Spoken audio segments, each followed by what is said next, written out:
Ano kaya pate? Ayun, naibaba na ang sasakyan. Time for setup na. Ito yung karugtong ng first vlog ko kanina ng aking mini vlog. Again, this is Ashel once again. Ayan, for the linis-linis na ang person sa aming garahe. Ayan, kay Kyler ko pinahawak ang camera dyan. At ayan, for the vlog, ang aking bunso. Pakinggan natin siya, tingnan. Swimming pool. Kasi mayaman ko dito. Alisan muna bago maglagay ng Swimming pool. Kasi ano yun, ang dumi. So ano, narinig nyo ba? Kung ano yung mga nagsasabi ng batang iyan. So ayan, naglalatag na rin ako ng puzzle mat. Para naman syempre hindi mabutas agad ang ating pool. Yan. Sa mga gustong bumili ng swimming pool na aming ilalatag, ilalagay ko sa comment section yung link na napagbilahan namin ng pool. At tsaka ko, pag this summer, magagamit nyo talaga yan for sure. Kasi diba, ngayong summer, sobrang init. Ayan. For the ihip-ihip nga itong anak kong si Kisha. Sabi ko sa kanya, anak, kunin mo na yung plater. Wag na mami, kaya ko na yan. Ayan.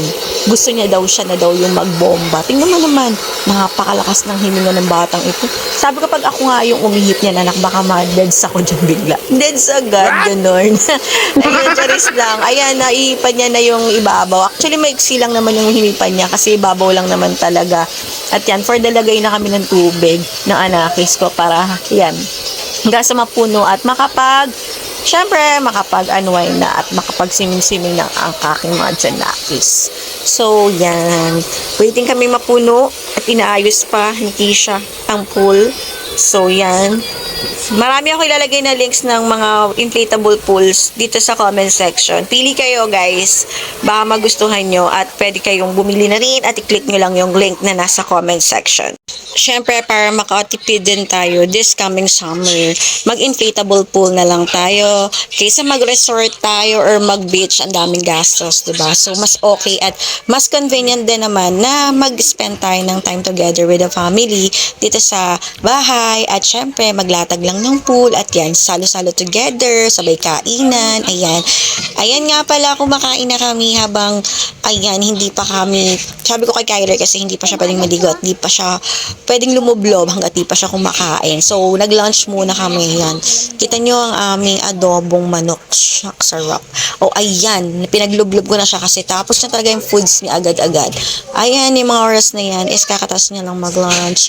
And then, ayan, to the sayo-sayo na siya sa loob ng pool. Ayan, ang bumuo ng aming araw for today. Sobrang init ng panahon at napakasarap maglublob sa pool. At ayan, nag-aya pa yung batang niya ng kanyang mga friends para maglublob at maglaro dyan sa pool na yan. So, enjoy mga anakis. Yan lang for today's video. God bless. Bye!